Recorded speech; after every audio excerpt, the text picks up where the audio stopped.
اپنے بارے میں خاموش رہنا سیکھیے. بہت بڑا مسئلہ ہے. اپنی عبادت، تسبیحات، ذکر اذکار، ان چیزوں کے بارے میں کسی کو کچھ نہ بتایا کریں، کبھی بھی نہ بتایا کریں. ضرورت کیا ہے بتانے کی؟ مجھے تو آج تک یہ نہیں سمجھ آئی. دو تین ضرورتیں ہوتی ہیں، اس کے علاوہ پوچھا جا سکتا ہے کہ ضرورت کیا ہے بتانے کی. وہ یہ ہوتی ہیں کہ اپنے کسی محترم استاد کے ساتھ ڈسکس کرنی پڑ سکتی ہے اصلاح لینے کے لیے.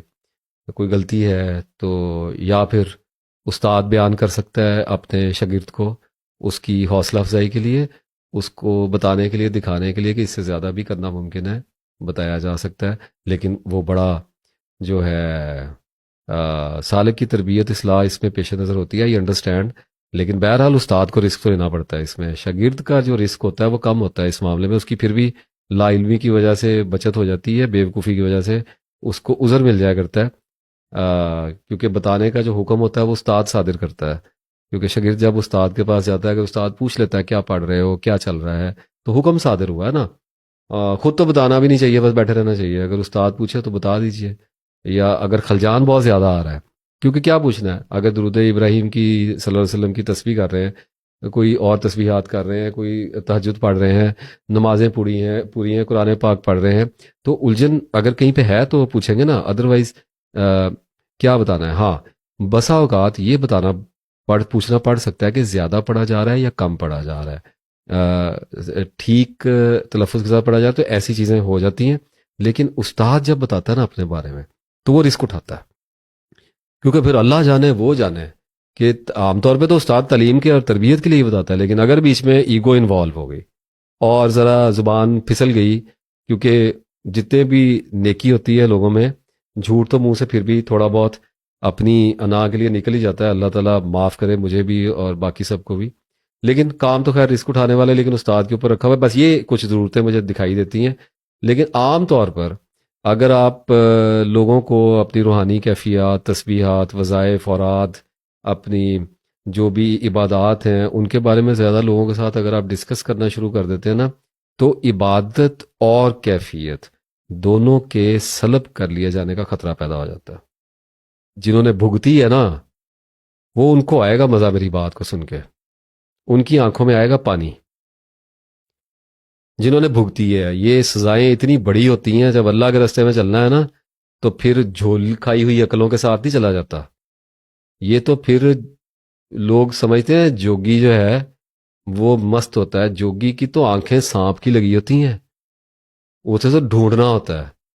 تو جو اللہ کے راستے میں نکلا ہے وہ بھی جوگی ہوتا ہے، اسے تو اتنی شارپ آئیز کے ساتھ چلنا ہوتا ہے کہ پہلے کیفیت سلب ہوتی ہے، اور اگر باز نہ ہے اور زیادہ ڈنڈورا پیٹنا شروع کر دے، عبادت بھی سلب ہو جاتی ہے. دیکھی ہے، ہوتی ہوئی دیکھی ہے. کچھ لوگ دے دیجیے گا کمنٹ میں آگے گواہی، بتا دیجیے گا کہ ایسے کبھی حادثہ ہوا تو ہوئے تو ہیں. تو بہرحال کیفیت تو ہماری منزل ہے ہی نہیں یوں بھی. لیکن بہرحال اصل بات یہ ہے کہ کیفیت سے گریز تو کوئی بھی نہیں چاہتا، خود میں بھی نہیں چاہتا. کیفیت منزل نہیں ہے، نہ اس کی طلب ہے، نہ اس کی جستجو ہے، نہ اس کی کسی تلاش میں ہم لوگ ہیں، نہ اس کی تمنا پالتے ہیں. لیکن کیفیت اگر آئے تو کس کم بخت کو بری ہے. ہاں، وہ ایک الگ بات ہے کہ آئی کس طرف سے ہے، کیسے لی گئی ہے. اب مسئلہ وہی پڑ جاتا ہے نا کہ یا تو بندہ یقین نہیں کرے گا جس کو آپ بتا رہے ہیں اپنی کیفیت کا، اپنی عبادت کا، یا یقین نہیں کرے گا، یہ حسد کرے گا، طنز کرے گا. بات وہی پہلے والی آ گئی کہ اللہ کے اور آپ کے تعلق کو آپ نے رسوا کر دیا. اور یقین نہیں کرے گا تو تب بھی رسوائی والی بات ہے کہ آپ کو جھوٹا سمجھے گا. اور کیا کر لے گا اس کے علاوہ؟ حیران کر دیں گے بندے کو. کیا ملے گا آپ کو؟ اس کے اندر کم آئیگی کا احساس پیدا ہوگا. اس پہ بھی آگے میں بات کرتا ہوں. احساس کمتری ڈال دیں گے، کمپلیکس ڈال دیں گے تو آپ کو تاوان نہیں دینا پڑے گا اس کا. اللہ آپ کو اس شوخی کے اوپر، اس فخر کے اوپر، اس تکبر کے اوپر پوچھے گا نہیں. اس پہ کیا اترانا؟ اللہ کی عبادت پہ کیا اترانا بھائی؟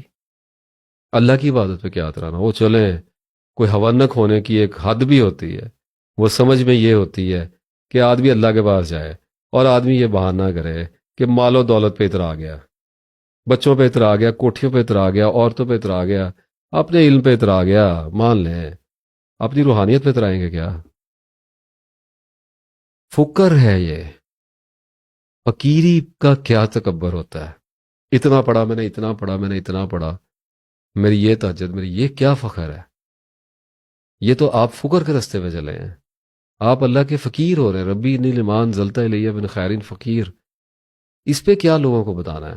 تو یہ تو بہرحال اب طنز یہ ہوتا ہے کہ لوگ جب آپ میں پھر مسئلہ یہ بھی آ جاتا ہے کہ جب آپ کے اندر نفسانی خطائیں دیکھتے ہیں نا لوگ، میں اس سے پہلے بھی بات کر چکا ہوں ویڈیو میں، جب آپ کے اندر نفسانی خطائیں دیکھتے ہیں نا جو ہر ایک میں ظاہر ہے کسی نہ کسی درجے میں تو لازم ہے موجود رہیں گی، تو پھر وہ جیسے اب تسبیح بہت کرنے والا بندہ ہے نا، تو اگر اس کو کسی ایسی سرگرمی میں میری یہ لگاتے ہیں اپنی کیا آپ کی کیا لگائیں گے آپ تو سننے بیٹھے ہوئے ہیں، تو اب میں تسبیح کروں گا تو اس تسبیح کرنے کے بعد جب میں سگریٹ پیوں گا تو زبان ہے نا کسی کی بھی کھل گئی تو بری عادت ہے تو سننی تو پڑے گی.